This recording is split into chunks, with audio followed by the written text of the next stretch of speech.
भक्ति प्राप्त करनी है हमें। वो भक्ति करने से भक्ति प्राप्त होती है। भक्त्या संजाता या भक्त्या, भागवत, भक्ति से भक्ति पैदा होती है। तो हम समझ गए कि संसार में सुख नहीं है। हमें ये समझे रहना है कि हम संसार में भेजे गए हैं अपने कर्मों के कारण, और यहाँ पर हम आकर विषय भोगों में अपने आप को फंसाकर अपना स्वरूप विस्मृत हो जाने के कारण संसार में सुख ढूंढ रहे हैं, किंतु इनमें सुख नहीं है। हमने यदि दृढ़ निश्चय कर लिया, ऐसे नहीं कि यार कुछ साथ नहीं जाना, छोड़ो, फैक्ट में मान ले हम, तब बात बने। तो हम सत्संग करेंगे, भजन करेंगे, और भजन करते हुए प्रतिदिन अपनी साधना में उत्तर उत्तर उन्नति करते जाएंगे, बढ़ोतरी करेंगे। और जितनी बढ़ोतरी करेंगे, तो अभी जैसा कहा कुछ देर पहले, गंवाएंगे नहीं। कुसंग का परित्याग, नामापराध, जन अपराध अर्थात संत अपराध, गुरु अपराध, नामापराध, इन सब से बचते हुए, सेवा अपराधों से बचते हुए हम अपनी साधना की रक्षा करते हुए चलेंगे कि हम जोड़ेंगे ही जोड़ेंगे। जैसे कोई धनी, कोई कंजूस सेठ हो, बनिया, कोई व्यापारी, तो घर में, गल्ले में, संदूक में, बक्चे में गुल्लक धरे रहते हैं, या बैंक में, तो अपना पैसा डालते ही डालते हैं, निकालेंगे नहीं। जो धनी संसारिक होते हैं, वो लोभी, कृपण, तो वो जोड़ते जोड़ते हैं उसमें, उनको एक व्यसन सा हो जाता है पैसा जोड़ने का। ये पैसा जोड़ना सर्वनाश होता है, सर्वनाश।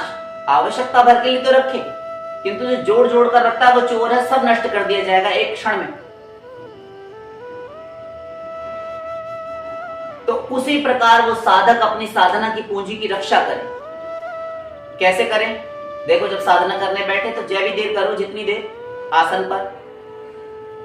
करने के बाद अचानक जब तुम उठ गए अथवा कोई आ गया, तो आवश्यक हो जाता है द्वार खोलना, दरवाजा फाटक खोल दिया। तो खोलने के उपरांत राम राम दुआ सलाम ना करें, हाँ कर लो, राधे राधे कर लो, जय श्री कृष्ण कर लो, राम राम कर लो, जो कुछ करना चाहो, मंगल सूचक शब्द, थोड़े दांत काट कर दिखा दो, सबके भीतर भगवान को देखो, दुर्भावना किसी के प्रति नहीं करना।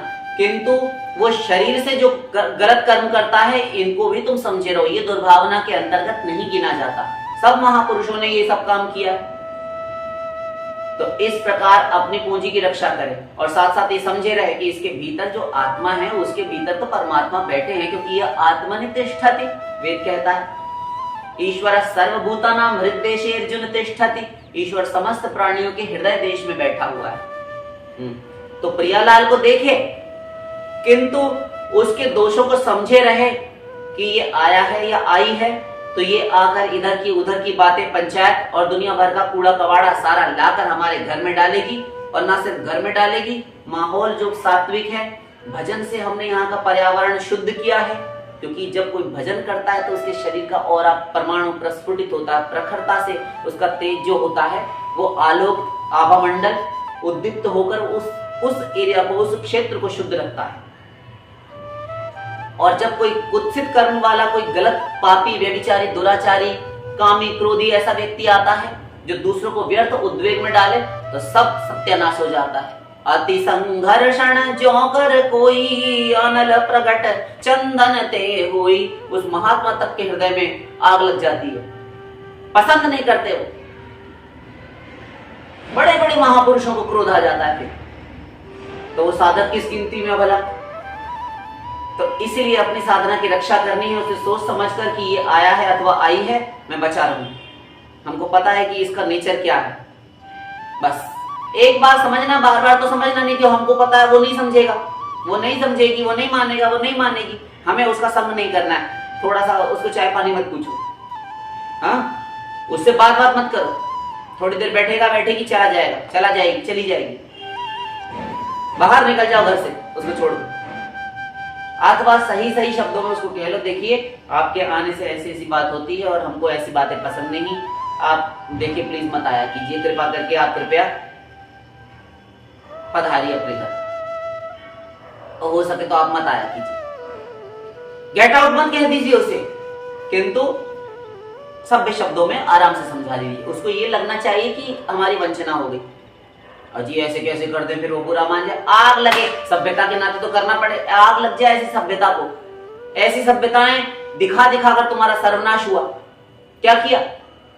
अरे अपने आप से पूछो कि तुमने कितनी मेहनत करके अभी यहां तक पहुंचे हो जो तुम्हारा यत्किंचित थोड़ा सा मन लगने लगा। और एक दुष्ट आता है, वो हरि गुरु से विमुख, पतित, सब प्रकार से गुरु की अवज्ञा करने वाला, हरि गुरु से विरोधी, विमुख, अनादिकाल से पापी, पापात्मा, दुराचारी, कुविचारी, अनाचारी जीव, उसका तुम संग करते हो। क्या प्राप्त हुआ तुम्हें? एक दिन नहीं थे तुम उसके संपर्क में, एक दिन नहीं जानते थे, बीच में जानने लगे, आगे भी कभी अपना अपना तुम गांव देश चले जाओगे। किसी न किसी कारण काल ही ऐसा करवट लेगा कि परिवर्तन होगा, तो तुम भूल जाओगे, एक दूसरे को पलट कर नहीं देखोगे, स्वजन संबंध ही नहीं देखते, तुम किसके एक दूसरे के होकर सगे रहने का दम भरते हो। छोड़ो ऐसी सभ्यता को, इनके चलते तुम अपना सर्वनाश करोगे। यदि तुम मानते हो कि 84 लाख भोगने के लिए सही है, ये कुत्ता बिल्ली जो कष्ट भोग रहे हैं ये बहुत अच्छा है, तो फिर तुम इनमें जाने के लिए तैयारी किए बैठे तो करो, फिर तो कोई बात ही नहीं, कुछ कहना ही नहीं हमें।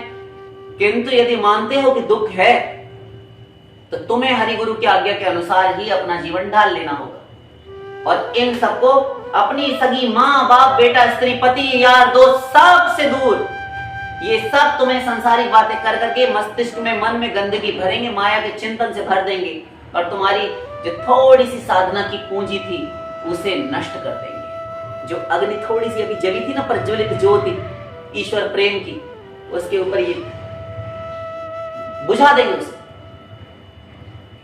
विषयों की ऐसी हवा लगेगी। इसलिए अपनी साधना की रक्षा करना साधक को साथ साथ आना चाहिए। साधना तो कर लेता है, जैसा भी करता है, घसीट कर, घिट कर, खचेड़ कर, कैसे भी करके, किंतु रक्षा नहीं करने में समर्थ हो पाता। 10 दिन ये करके देखिए, स्वरूप शक्ति उतरने लगती है, जीवन में परिवर्तन आने लगता है। इन विषयी लोगों से, इन घोर संसारिक कुसंगियों से दूर रहे। कुसंग ना करे। अजी वो तो सत्संग भी तो करता है, वो कुसंग भी करता है।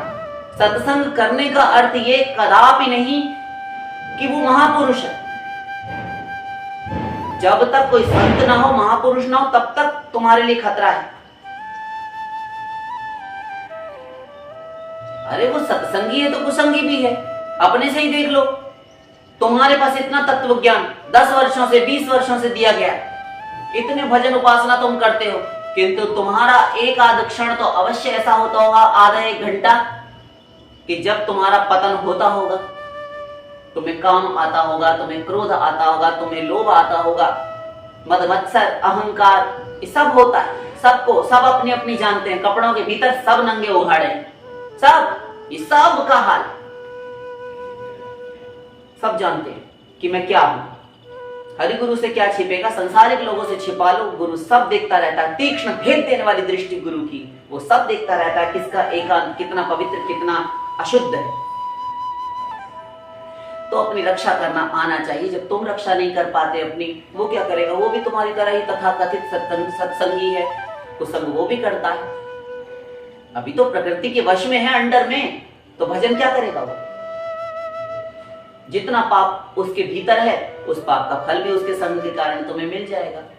उसी का चिंतन तुम यदि अधिक से अधिक उसका संग करोगे, जड़ भक्त सरीखे जीवन मुक्त अमलात्मा परमहंस को मृग योनि में जाना पड़ा। तुम किस कैटेगरी की श्रेणी में हो, तुम स्वयं देख लो।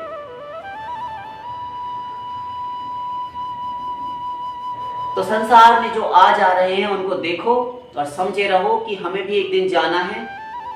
जब हम एक क्षण की देर नहीं करते हुए भगवत भजन करेंगे और एक श्वास को व्यर्थ नहीं जाने देंगे, और हम एक कदम पर अपने सामने, अपने सिर पर मृत्यु को देखेंगे तैयार खड़े हुए, हम उदार नहीं कर सकते।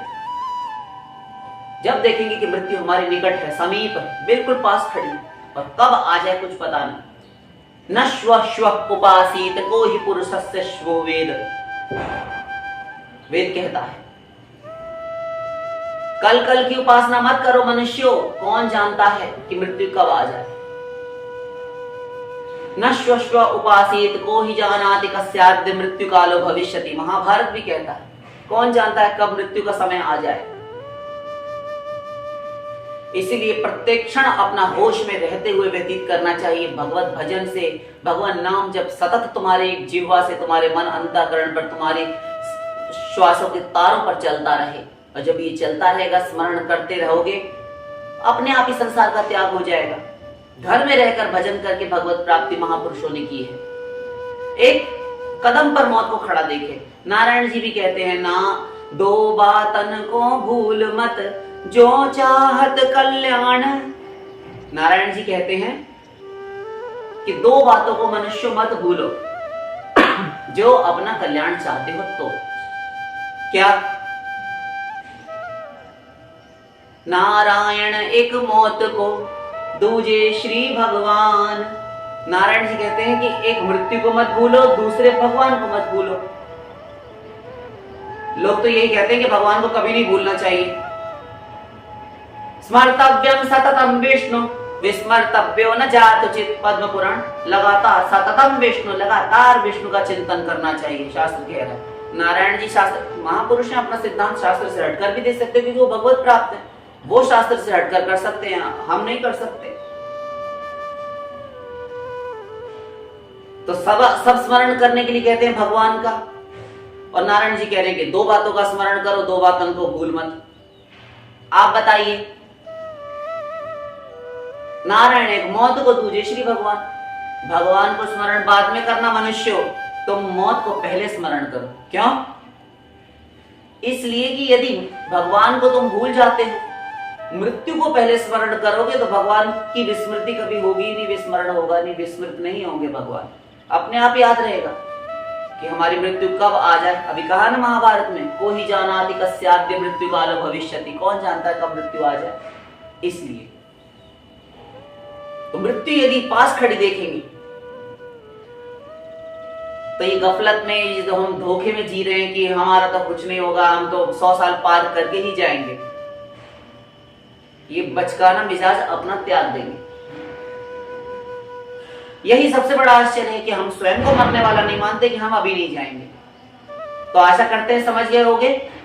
यहाँ संसार में आकर भगवत भजन को ही अपनी इसमें निष्ठा रखते हुए, भगवत भजन को ही अपने जीवन का सर्वस्व मानकर कि ये जीवन मुझे भगवत भजन के लिए प्रभु ने दिया है, तो इस शरीर को, इस तन को, इस मन को मैं प्रभु में ही लगाऊंगा, अब मैं किसी को नहीं दूंगा। और ये सोचते हुए संसार के लोगों में, संसारिक स्वजन संबंधियों में, इनको शरीर से सेवा करते रहो, मन किसी को मत दो, सबको प्रसन्न रखो, सबकी सेवा करो, सब में ईश्वर भगवान को देखो।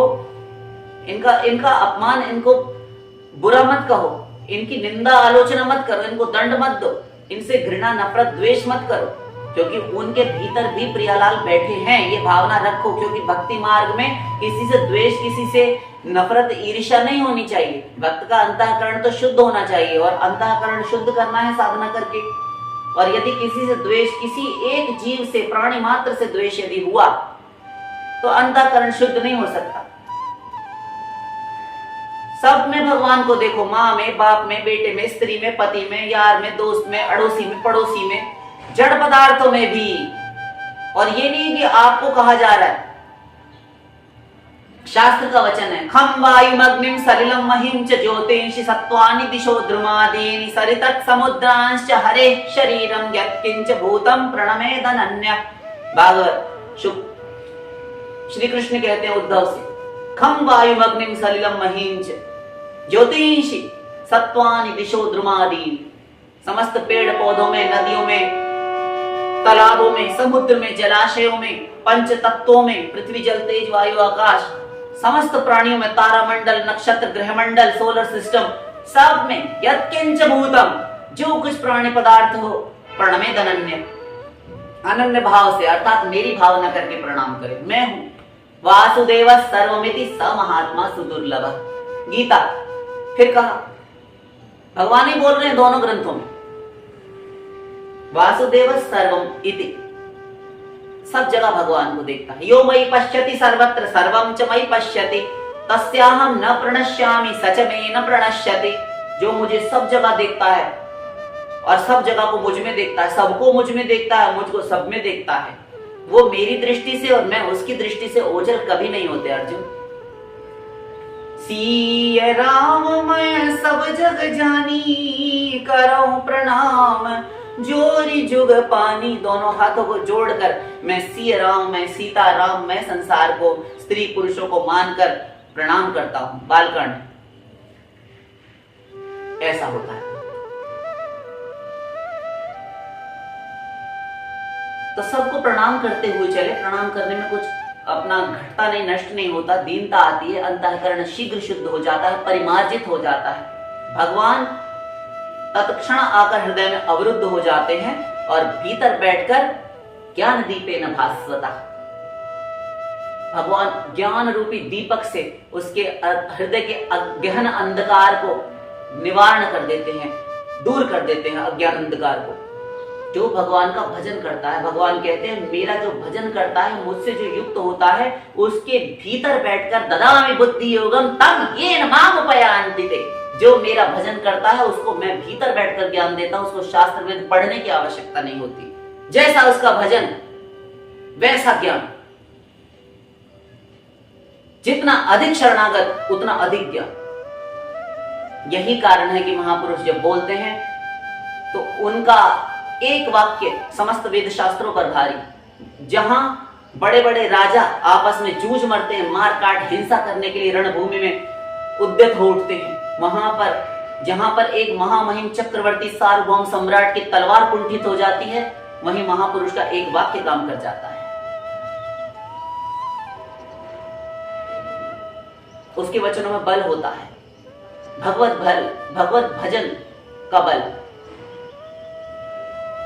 तो भजन करें और अपने भजन की रक्षा करें। साधना करना बहुत बड़ी बात नहीं है, किंतु बड़ी बात इसलिए नहीं क्योंकि जब हम रक्षा ना कर पाए तो फिर व्यर्थ। आप बहुत जमा पूंजी करके, बहुत वर्षों के अथक भगीरथ प्रयत्न करके, भगीरथ प्रयास से चिर संचित पूंजी कमाई लगाकर कोई बड़ा सुदृढ़ भवन बनवाएं, महल बनवाएं, कोई बिल्डिंग बनवाएं और एक क्षण में उसमें बॉम्ब लगाकर उसको उड़वा दे, या 2-4-10 दिन में तो उड़वा दे, तो बिल्डिंग बनाने में 1-2 वर्ष चाहिए और उसके लिए संपत्ति तो आप न जाने कितने समय से जोड़ कर रखते हैं।